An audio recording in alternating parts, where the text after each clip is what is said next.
My name's Lori, and I'm 31 years old. I live with my husband Nick and his family, his mother and father. Life here is hard for me. I have a condition called total mutism, which means I can't talk at all. This condition was triggered by stress, and unfortunately, living here only makes things worse. Today started like any other day. My sister-in-law burst into the room, shouting angrily. She looked at Nick and asked sharply, "Who's supposed to protect Lori?" Nick hesitated, unsure of what to say. Before he could get a word out, she slapped him across the face. "Don't just stand there saying, answer me," she yelled. Nick tried to respond, but she raised her hand again as if ready to hit him a third time. He quickly stammered, "It's me. I'm the one who should protect her. I'm sorry." I stood there silently, watching the scene unfold. I wanted to speak up, but I couldn't. I've lived like this for a long time now, unable to defend myself or even express my feelings. Sometimes I feel invisible, like I'm just a shadow in this house. Living with my in-laws is a struggle. My mother-in-law often reminds me how much of a burden I am. "You can't even talk," she'll say with frustration. "You're such an inconvenience. What kind of wife can't even communicate?" Her words hurt, but I don't have the ability to respond, so I simply lower my head and carry on. Tonight, like every night, I was in the kitchen preparing dinner. Cooking is one of the few things I can do to contribute, even if I never get any credit for it. My mother-in-law acts like she's the one doing everything. When Nick came home, she greeted him with a smile and said, "Oh, dinner's ready. Doesn't it smell amazing?" Nick smiled and said, "It smells great. Is it curry tonight? I'm so hungry." But then my mother-in-law added, "Don't let the smell fool you. You never know what's in it. I'd better taste it first, just to be safe." Her words stung. She always makes it seem like I can't be trusted, even with something as simple as cooking. Nick didn't say anything to defend me. He never does. He just sat down at the table and started eating after his mother gave her approval. I served everyone quietly, as usual, and then sat at the corner of the table, eating my own meal in silence. No one noticed me. No one thanked me. Sometimes I dream of leaving this house and starting over somewhere else. But where would I go? My parents passed away when I was young, and I have no other family to turn to. Without a voice, I can't get a job or live on my own. So, for now, I'm stuck here, enduring this life because I have no other choice. I would never put anything bad in the food. Why would I? But tonight, my mother-in-law decided to make a big scene again. "Oh no, what is this?" she exclaimed, glaring at the curry I made. "What's wrong with it?" Nick asked, concerned. "It's disgusting." "Nick, don't eat it," she shouted before flipping the entire plate of curry into the sink. Not stopping there, she grabbed the pot of curry and dumped that into the sink too. I froze, watching helplessly. She turned to me with a sharp look. "What's with that expression? Are you trying to tell me I'm wrong?" she snapped. "This food is terrible, obviously. No one should eat something like this." Then she sighed dramatically and said, "Poor Nick, having to put up with a wife who's such a terrible cook. I wish she could cook well, like me." Nick looked upset. "Mom, I was hungry. You shouldn't waste food like that." She ignored his frustration and said sweetly, "Oh, I know you're such a kind boy, Nick. But this isn't my fault. It's Lori's. She's the one who wasted all the food by cooking something so awful." Her words stung. I wasted food? I thought to myself. How can she blame me when she's the one who threw it away? She clapped her hands together suddenly, as if a brilliant idea had struck her. "Let's order Nick's favorite sushi tonight." "That's a great idea," Nick said hesitantly. "Oh, but I won't order any for you, Lori," she added, her tone sharp. This wasn't the first time, nor would it be the last. Days like this happened over and over again. I kept quiet because I had no other choice. My condition, total mutism, left me unable to defend myself. One day, after weeks of enduring this treatment, I suddenly fell ill. My body couldn't take the stress anymore. The one saving grace in my life was my sister-in-law, Sydney. She didn't live with us but visited me every once in a while, and I looked forward to her visits more than anything else. "Hello, Lori. How are you feeling? Sydney asked gently as she entered my room. She was always kind and understanding, the only person in the house who seemed to care about me. I smiled weakly. Sydney sat beside me, her presence a comforting reminder that not everyone in the family treated me badly. I hope you feel better soon, she said warmly. I really hope you'll be able to speak again one day. Then she pulled something out of her bag. Oh, by the way, I brought this for you. It was a wedding invitation. She was getting married. I couldn't speak, so I smiled brightly and clapped my hands for her. It was my way of congratulating her. Thank you, Lori, she said, beaming. I met a wonderful man at work. I really want you to come to the wedding. Please make sure you're there, okay? Her words touched me deeply. Sydney had taken time out of her busy life to hand me this invitation personally, and she genuinely wanted me to be part of her special day. That evening, however, my mother-in-law was furious when she found out. Of course, we'd be invited to Sydney's wedding, she fumed. But why on earth would she invite Lori? It doesn't make sense.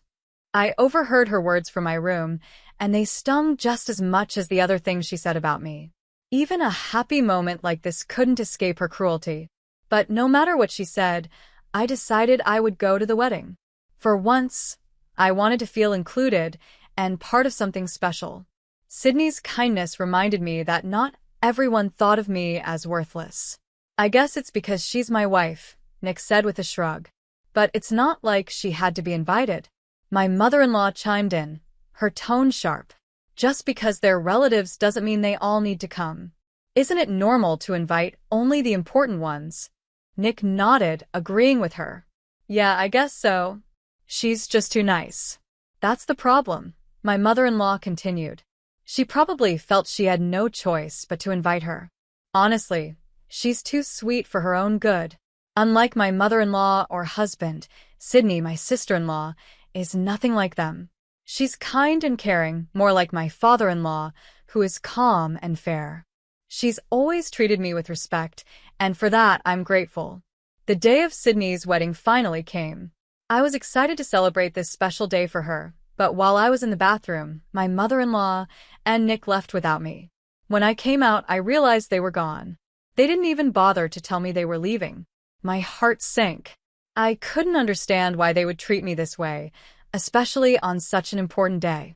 As I sat in silence, a thought crossed my mind. Why am I still holding on to them? My illness, total mutism, has made me believe I need them to survive, but maybe I don't. There are support centers and organizations that help people with disabilities. Perhaps I could find a job, even without being able to talk. Yes, I'll get a divorce. The thought brought me a sense of relief. I couldn't keep living like this, enduring their constant cruelty. But before I left this toxic family for good, I wanted to celebrate Sydney's wedding. She had been so kind to me, and I couldn't miss her special day. Determined, I grabbed my bag and headed to the train station. Once there, I took a cab. I typed the wedding venue's address into my phone and showed it to the driver. He nodded and drove me there. When I arrived, I found a seat quietly among the guests. As soon as my mother-in-law noticed me, her face twisted in annoyance. She rolled her eyes, and Nick laughed under his breath. "What are you doing here?" she hissed. I looked at her silently, unable to respond. "What's that look for?" she snapped. "You can't talk, so now you're giving me some kind of attitude? You've got such a twisted personality. You weren't even supposed to be here, so we left you behind. And yet here you are, ruining the day. What a pain." Before she could continue, a relative nearby intervened. "Oh, come on, that's enough. She's here now. Let's all focus on celebrating Sydney's new life. Look, the ceremony is about to start." I ignored my mother-in-law's cruel words and focused on the reason I was there. Sydney. She looked stunning in her wedding dress, her face glowing with happiness. Seeing her so radiant made me smile. This was her day, and I wouldn't let anyone ruin it for her. Not even my in-laws. Sitting there, I made up my mind. This was the last time I would endure their cruelty. After the wedding, I would take steps to build a new life for myself, one where I could find peace and dignity. But for now, I pushed those thoughts aside and focused on Sydney's joy. Her happiness was worth it. As I watched my sister-in-law during the wedding, I couldn't help but admire her. She looked so beautiful and happy that, for a moment, I forgot about my mother-in-law and husband. The warmth and joy in the room made me feel at ease, even if just for a little while. After the candlelight ceremony, there was a short break, so I decided to approach Sydney, my sister-in-law. I smiled at her and clapped my hands softly to show my admiration. She noticed me immediately and smiled warmly. "Lori, thank you so much for coming today," she said kindly. I took out my phone and typed a message, showing it to her. She read it and nodded enthusiastically. "Of course. Let's take a picture together," she said, her voice full of excitement.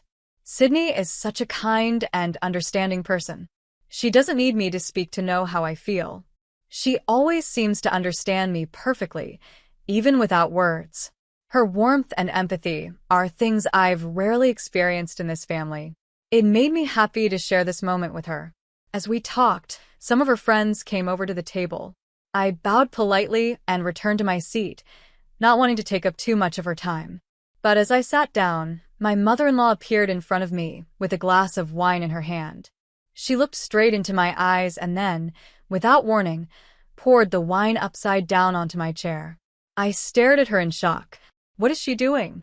She smirked and said mockingly, "Oh no, I spilled my wine. What a shame. I guess there's no seat for you now. You should just go home." Before I could react, some staff members rushed over to bring me a new chair. But my mother-in-law waved them away. "Don't bother. She's leaving anyway. Go back to your other tasks," she said coldly. My husband stood nearby, laughing quietly. He didn't even try to stop her or defend me. I felt humiliated and angry. All I wanted was to celebrate Sydney's special day. That was the only reason I came. I realized I had done what I came for, and there was no reason for me to stay any longer. I turned my back on them and started walking toward the exit. Before I could leave, I felt a hand grab my arm. I turned to see Sydney standing there, her face full of concern. "Wait a minute," she said softly. Seeing the desperate look in her eyes, I couldn't hold back my tears anymore. They started flowing uncontrollably. "It's okay," she said, pulling me into a gentle hug. "I'm so sorry, Lori. I didn't realize what was happening before." She let go of me and turned her attention to my mother-in-law and Nick. Her expression changed from gentle to furious as she marched up to them. Without hesitation, she slapped Nick hard across the face. "Nick, you're supposed to protect Lori," she yelled. Nick stammered, But Sydney didn't let him finish. She slapped him again. "Don't you dare say, Answer me. Who should protect Lori's?" Nick looked down, his voice shaking. It's me. I'm sorry. I'm so sorry." "That's right. It's you. Then what were you doing just now?" "Laughing while your wife was being humiliated," she shouted. Nick mumbled something, but Sydney didn't wait for him to finish. She slapped him again, this time on his other cheek. "I'm sorry. I'm so sorry. I was laughing. I shouldn't have. I'm sorry." Nick cried, his tears falling as he apologized. I watched the scene in disbelief, overwhelmed by Sydney's fierce defense of me. For the first time, someone had stood up for me in this family, and it gave me the courage to believe I deserved better. I couldn't help but laugh a little at my sister-in-law Sydney's relentless scolding of Nick and my mother-in-law. But while I found it amusing, Sydney was completely serious. She wasn't just angry. She was standing up for me in a way no one ever had. Every word she said for my sake, and I felt deeply grateful. She was saying everything I had been holding inside for so long but couldn't express myself. I couldn't raise my voice, much less my hand, against my in-laws, but Sydney had no such limitations. She didn't hesitate. Nick tried to lighten the mood. "Oh, come on. There's no need to be so angry," he said with a nervous laugh. "I was just being a little playful, right, Lori?" I stared at him without reacting. Playful? How could he call what they'd done to me playful? Sydney's voice cut through the tension. "Playful? Lori can't even talk anymore because of you too. Did you ever stop to think about what you've done to hers?" My mother-in-law shot me a nasty glare, as if daring me to speak. Of course, I couldn't, but Sydney didn't let her off the hook. Sydney laughed bitterly. Don't even try it. It's obvious you're the ones at fault here. Just look at the situation. It's all you're doing, and now you're trying to act innocent. You're horrible, both of you. Then she turned to me, her tone softening. Lori, I'll get you a new seat. Please stay until the end of the ceremony. I'll handle these two. True to her word, Sydney had the wedding staff escort my mother-in-law and Nick out of the venue. I'm sorry for the disturbance, she said to the guests, her voice calm yet firm. Now that the troublemakers are gone, let's all enjoy the rest of the ceremony. I didn't return to the house after the wedding. Sydney acted quickly, and before the day was over, she had made arrangements for me. She contacted a real estate agent she knew and found me an apartment. It was company housing connected to her husband's business, and she offered it to me rent-free. After confirming my intentions, I told Sydney I wanted a divorce. She didn't hesitate to support me. She found me a lawyer and helped me through every step of the process. With her help, the divorce went smoothly. Sydney also made sure I got what I deserved. She pushed for alimony from both Nick and my mother-in-law. According to the lawyer, they had to pay more than the usual amount because their actions were directly responsible for my illness. Their mistreatment had caused me so much harm, and Sydney made sure they were held accountable. For months after the divorce, my life started to change for the better. While there is no cure for my condition, the symptoms became more manageable. Without the constant stress and cruelty of my in-laws, I began to heal, both physically and emotionally. Sydney didn't just save me from a toxic environment, she gave me a new chance at life. I'll always be grateful to her for standing by me when no one else would. Thanks to her, I'm finally free to live a life of my own choosing. I don't know when my symptoms might return, but for now, I feel free. The main source of my stress, my husband and mother-in-law, is no longer in my life. With them gone, I hope the symptoms of my illness never come back. They wanted to see me to apologize, but I refused. I don't ever want to see their faces again or hear their voices. They caused me too much pain, and I've decided to move forward without them. Lori, are you ready? My sister-in-law Sydney called out. Yes, I'm ready, sister, I replied, giving her a nod. Okay, let's go, she said with a smile. I'm starting a new chapter of my life with Sydney and her husband. They've offered me an amazing opportunity. I'm moving to the New York to work as a nanny and helper for their family. Sydney is 4 months pregnant, and once the baby is born, she plans to return to work. She needed someone she could trust to help with the baby, and she asked if I would take the job. I agreed without hesitation. Sydney's kindness has changed my life, and I'm excited to support her and her growing family. I'll make sure you're registered as an employee at my husband's company, she had said when we first talked about the idea. That way, we can apply for your visa when the time comes. Thank you so much, I replied, feeling overwhelmed with gratitude. Looking back, I never imagined my life would take such a turn. Just a few months ago, I felt trapped and hopeless. Now, I'm filled with excitement for the future. I can't wait to start this new journey, and for the first time in a long time, I feel happy. Sydney often tells me how awful my mother-in-law was. That woman is pure evil, Lori. She pushed you so far that you couldn't even speak anymore. And Nick, how pathetic he is, just standing by and laughing while she mistreated you. She's right. My mother-in-law's cruelty and my husband's failure to defend me broke me. But Sydney's kindness and support have helped me heal. I'm so grateful for her. Without her, I don't know where I'd be today. As we prepare to leave, I feel a sense of peace I haven't felt in years. The worst part of my life is behind me now. I have a fresh start and the chance to build a life filled with purpose and joy. I hope you'll spend the rest of your life smiling, Lori, Sydney said one day, her words warm and sincere. I smiled back at her, feeling that, for once, it was truly possible. If my story teaches anything, it's that even in the darkest moments, there can be light. Sometimes, all it takes is one kind person to make a difference. For me, that person was Sydney. I'll forever be grateful for her love and support. Thank you for reading my story. If you liked it, please consider subscribing to the channel. See you next time.